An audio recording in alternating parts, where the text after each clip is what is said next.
Hey, good morning, guys. Had a blast hanging with you yesterday afternoon for the return of Inside NFTs Live. A quick heads up for anybody who didn't catch the show. On yesterday's episode, we announced that for now, in the short term, the Inside NFTs afternoon show is going to just once a week. Again, hopefully this is a very short-term thing as we figure out some scheduling issues, but to stay current on that show as far as what day it's happening and schedule going forward, we'll make sure you're following me over at Huda_idiot on X, and then I'll also keep you updated on these videos right here. So make sure you're subscribed to Inside NFTs right here on YouTube. And then a quick reminder, after this show at 10 a.m. Eastern Time, I'm going to be live over on Chain Reactor. That is on the Slam X official account. So make sure you're subscribed over there too. Going to be a fun episode today. And now right to the NFT market. You can see the Forecast 500 NFT index shows that we're up in the green this morning, up 0.20%. And man, it's been a pretty fantastic day for crypto almost across the board in the past 24 hours, even though right now Bitcoin is down 0.04%. But you can see we're holding strong over 66,000 there. ETH holding over 3,000. And Solana just kind of doing its own thing, now almost at $170 here, folks. And now those Bitcoin ETFs, yesterday, the fourth day in a row of inflows outpacing outflows. In fact, yesterday, yet again, not a single ETF in the negative. So right here, you're looking at a pretty good reason why Bitcoin's been performing so well the past few days. And then NFT sales yesterday, 22.4 million in cross-chain sales. So slightly lower than Wednesday, but unique sellers actually up. Same with unique buyers and total transactions.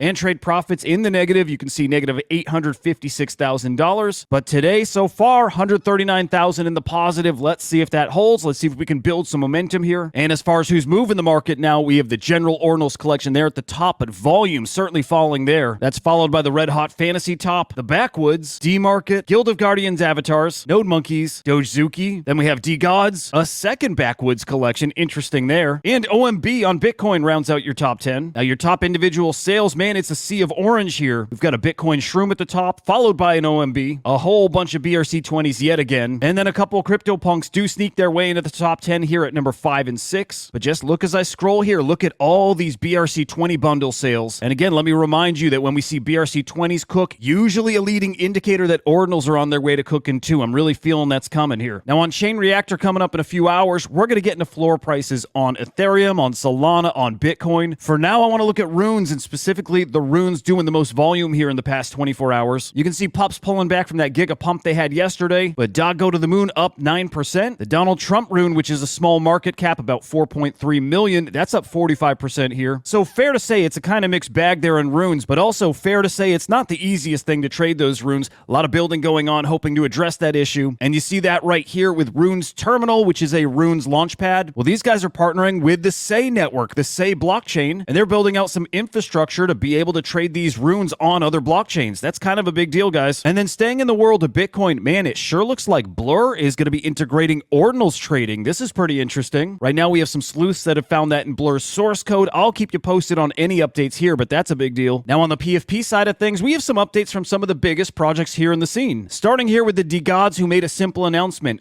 Art upgrades are dead for DeGods. Remember in the past, I think 4 times now, you could upgrade or downgrade your art. Well, that's over. Your PFP is what it is, and I'm sure you can cycle between those existing upgrades, downgrades, but that's done now. It's a good move for these guys. And then the Pudgy Penguins with yet another big announcement yesterday, announcing a strategic partnership with the Lotte Group. Now, this partnership is a licensing agreement that aims to bring Pudgy Penguin toys to the South Korean market, and it's coming as soon as this summer. Also, some plans for some offline pop-up shots, which should be really fun for these guys. But man, the news for Pudgy Penguins just keeps rolling in. Hey, Lucas said it's going to be a Pudgy summer. He ain't kidding. And then a really interesting update coming from the CryptoPunks, announcing a 500 edition avatar collection called Super Punk World. That collection hand-curated by their first punk in residence, that's Nina Chanel. And that collection will have an exhibit. It will also have an auction. Now, the interesting thing I want to find out here is this an official branded CryptoPunk collection, as in a CryptoPunk derivative made by Yuga Labs? Or is this collection Nina's collection? I think it's going to be really interesting to find out either way. So keep my eyes on this. Of course, I'll bring you updates. And then our final update comes from Fantasy Top, who just keeps announcing more and more tournaments. I love this. So kicking off this weekend, we have the rare only tournament. That's right, only rare cards allowed in. And then next week, we're going to have another common only tournament, but the star cap is 15. You're going to have to get pretty thrifty and clever to come up with your lineup there. Now, final reminder here, guys, at 10 a.m. Eastern Time, I'll be live on SlamX Official on the new Chain Reactor show. We're getting deeper into all these topics, and we got a lot lot more coming too, so make sure you tune in there. And then both tomorrow and Sunday, I'll be live on Inside NFTs at 8:15 a.m. Eastern Time. This is a casual stream. Come and hang out. Let's talk NFTs. Let's talk Web3. But you know what? On this show, anything goes. Bring whatever you got. Just come hang out. And then on Monday, I'll be back with your NFT market update. We'll get into all the latest happenings. Remember, if it's happening in NFTs, I'm bringing you inside. Until the next time, I'll see you.